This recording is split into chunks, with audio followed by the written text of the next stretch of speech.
মোৰ নাম মনোহৰ শইকীয়া।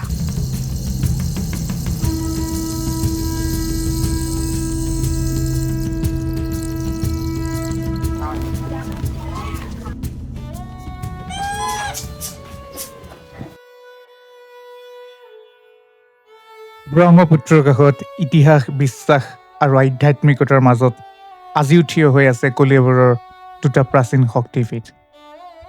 এটা পাহাৰৰ বুকুত, আনটো নদীৰ কাষত। এয়া কেৱল মন্দিৰ নহয়, এয়া অসমৰ শতাব্দী জুৰি চলি অহা বিশ্বাসৰ কাহিনী। আজিৰ এই ভিডিঅ'টোত আপোনালোকক মই লৈ যাম হাতীমূৰাৰ দুৰ্গা মন্দিৰ আৰু শিলঘাটৰ মা কামাখ্যা মন্দিৰলৈ, যি নগাঁও জিলাৰ কলিয়াবৰত অৱস্থিত। কলিয়াবৰ প্ৰকৃতি, ইতিহাস আৰু সংস্কৃতিৰে ভৰপূৰ অসমৰ এক বিশেষ অঞ্চল। এই পথেদি আগবাঢ়ি গৈ থাকোঁতে অনুভৱ হয় যেন সময় লাহে লাহে অতীতলৈ উভতি গৈছে। পোনপ্ৰথমে আমি যাম ব্ৰহ্মপুত্ৰৰ কাষত অৱস্থিত হাতীমূৰাৰ দুৰ্গা মন্দিৰলৈ। এই দুৰ্গা মন্দিৰৰ নিচেই ওচৰত থকা টাউনখন হৈছে জখলাবন্ধা। জখলাবন্ধাৰ পৰা প্ৰায় 3 কিলোমিটাৰ আঁতৰত এই মন্দিৰ অৱস্থিত। জখলাবন্ধাৰ পৰা মাথো 10 মিনিটৰ বাট। এই হাতীমূৰা দুৰ্গা মন্দিৰ অসমৰ অন্যতম ঐতিহাসিক শক্তিপীঠ বুলি গণ্য কৰা হয়। কোৱা হয় যে এই মন্দিৰ আহোম ৰজা প্ৰমত্ত সিংহৰ সময়ত নিৰ্মাণ কৰা হৈছিল। স্থানীয় লোককথা অনুসৰি এই ঠাইত এক বিশেষ আধ্যাত্মিক শক্তিৰ উপস্থিতি অনুভৱ কৰা হয়। এই মন্দিৰৰ বৰ্তমান পূজাৰীজনক বাবা সীতাৰাম বুলি জনা যায়। মই সীতাৰাম বাবা ব্ৰহ্মচাৰী, দশভূজা দুৰ্গা দেৱালয়, প্ৰমত্ত সিংহই 13 শতিকাত নিৰ্মাণ কৰা, আৰু ইয়াত বহুত ঋষিমুনিও পূজা পাঠ যজ্ঞ কৰি গৈছে। আহোম ৰজা প্ৰমত্ত সিংহই এই হাতীমূৰা দুৰ্গা দেৱালয় নিৰ্মাণ কৰিছিল। সৰুতে ইয়াত কোনো চিমেণ্ট লগোৱা নাছিল। মাটিমাহ, বৰা চাউল, শামুক, চূণ, মিঠৈ আদি কৰি শিল আদি কৰি দি মন্দিৰ বনাইছে। কৰ্দৈশিৰা হিচাপত মন্দিৰটো বনাইছে। সেই গতিকে আহোম ৰজাৰ প্ৰমত্ত সিংহই মন্দিৰ নিৰ্মাণ কৰি পূজা পাঠ কৰি তেওঁলোকৰ সময়ত তেওঁলোক গুচি গ'ল। আৰু তাৰপিছত ঋষিমুনিয়ে চলালে মন্দিৰ, মাক ধ্যান কৰি। তাৰপিছত মোৰ আগত 110 বছৰ আছিলে, এই নগাঁৱৰ বাবা এজন ইয়াত আছিলে। সেই গতিকে আমাক বাবাই তুলি তালি ডাঙৰ কৰিলে। তাৰপিছত পঢ়ালেও। পঢ়ি কৰি মই ভাবিছোঁ চাকৰি কৰিম, কিন্তু ভগৱানে যাক যি আশীৰ্বাদ দিয়ে সেয়া হ'ব। তাৰপিছতে বাবাই মন্দিৰৰ ভাৰ দি থৈ গ'ল। তেতিয়াৰ পৰাই সীতাৰাম বাবা হিচাপে মন্দিৰ চলাই আছোঁ। আৰু মন্দিৰতো পৰিচালনা কমিটি আছে, পূজা কমিটি আছে। ধুনীয়াকৈ পূজা পাঠ হয়। দুৰ্গা পূজা 10 দিন হয়। আৰু শিৱলিংগ আছে ইয়াত। বলবম মেলা হয় শাওণ মাহত, বহুত ৰাইজ আহে। আৰু বাহিৰৰ ৰাইজো আহে, পৰ্যটকসকলেও আহি দৰ্শন কৰি যায়। সেই গতিকে শিৱৰাত্ৰি হয়। এই মন্দিৰৰ পৰিৱেশ সঁচাই অতুলনীয়। এই মন্দিৰৰ আছে এক অলৌকিক শক্তি। মা যি কল্পনা কৰে, মায়ে মনোবাঞ্ছা পূৰ্ণ কৰে। আৰু যাক মায়ে মাতিব তেওঁহে আহিব। এনেই ইয়াত হাতীমূৰা মা মন্দিৰ নেদেখা মানুহ বহুত আছে। কিছুমান বুঢ়া হৈ আহিছে, মই আজি আহিছোঁ বুলি কয়। সেই গতিকে মাৰ মহিমা, মায়ে যাক মাতিব আহে, দৰ্শন হয়। আৰু ইয়াত পূজা পাঠ হয়, বলি বিধান নহয়। আৰু পাৰ হওক, ভোবোলা ছাগলী হওক, সেন্দুৰ লগাই এৰি দিয়া হয়। সেয়া য'ত ঘূৰি থাকে তেওঁলোকে ইয়াত বলি নহয়।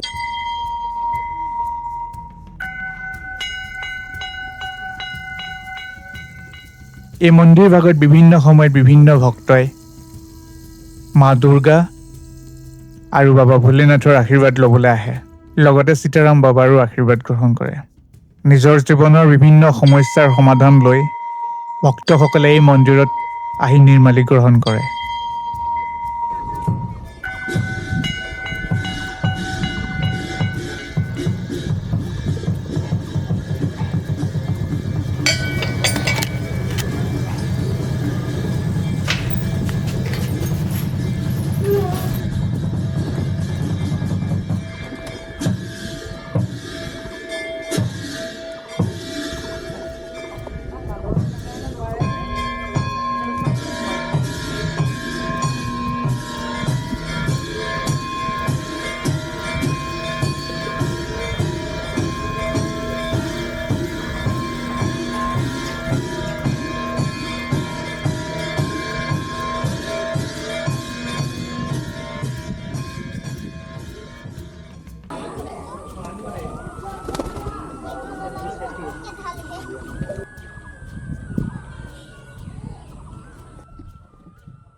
এয়াই আছিলে নগাঁও জিলাৰ কলিয়াবৰত অৱস্থিত হাতীমূৰাৰ শ্ৰী শ্ৰী মা দুৰ্গা মন্দিৰ।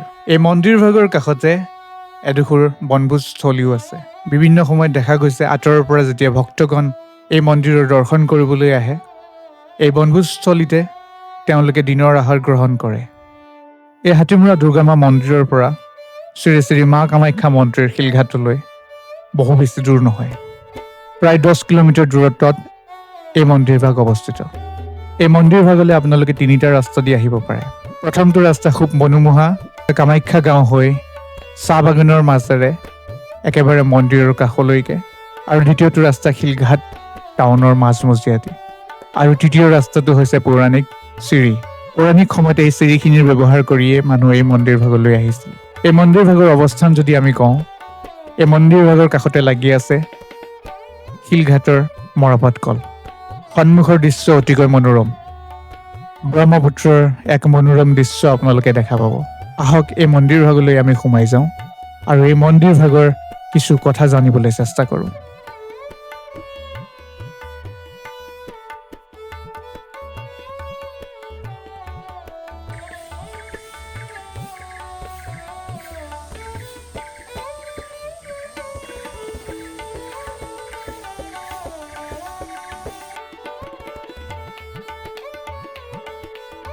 মই হলো মোৰ কামাখ্যা গাঁৱত ঘৰ।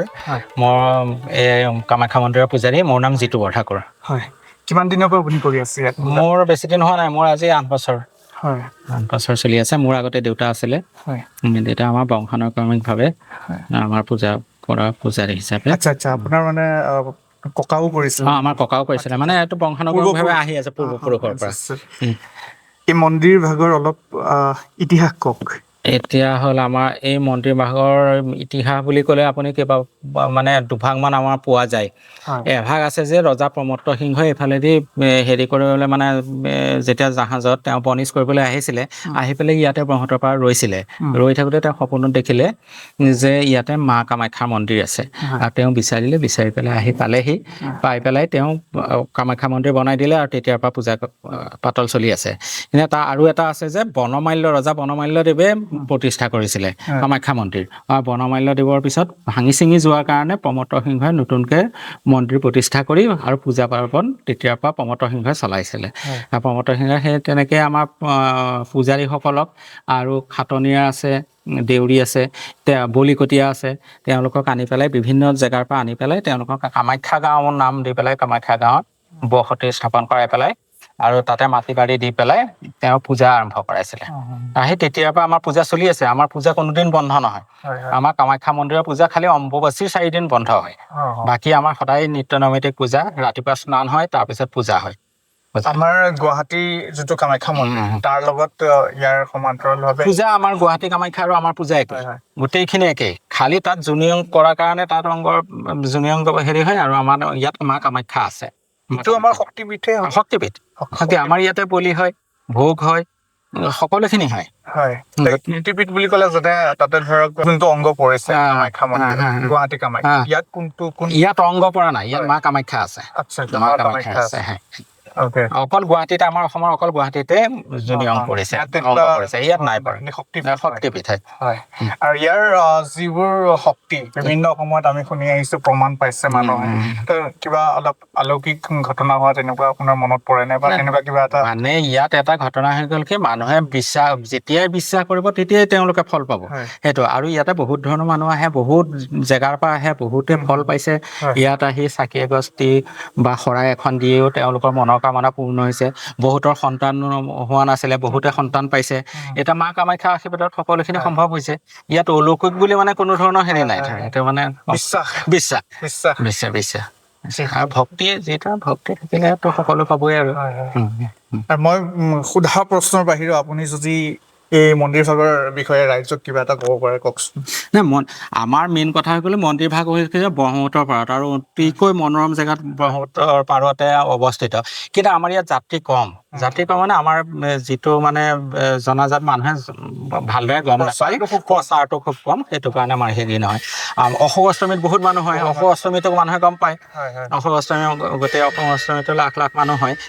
এতিয়া তেনেধৰণে অৱশ্যে মানুহ আহিছে, এতিয়া নহাকৈ থকা নাই। এতিয়া যাত্ৰী আজিকালি বহুত আহে। এই মাহটো মল্ল মাহ কাৰণে আজিৰ পৰা আৰম্ভ হোৱাৰ কাৰণে মানুহ অলপ কমেই। এনেই আপোনাৰ পূজা পাতল মানুহ যথেষ্ট আহে। আজিকালি বাহিৰৰ মানুহ আহিবলৈ লৈছে, বাহিৰৰ বহুত আহে। আৰু আমাৰ অসমৰ বিভিন্ন ধৰণৰ জেগাৰ পৰাতো আহে, আৰু বাহিৰৰ পৰাও আহে, কাশী ফালৰ পৰাও আহে মানুহ, যাত্ৰী আহে। হয়।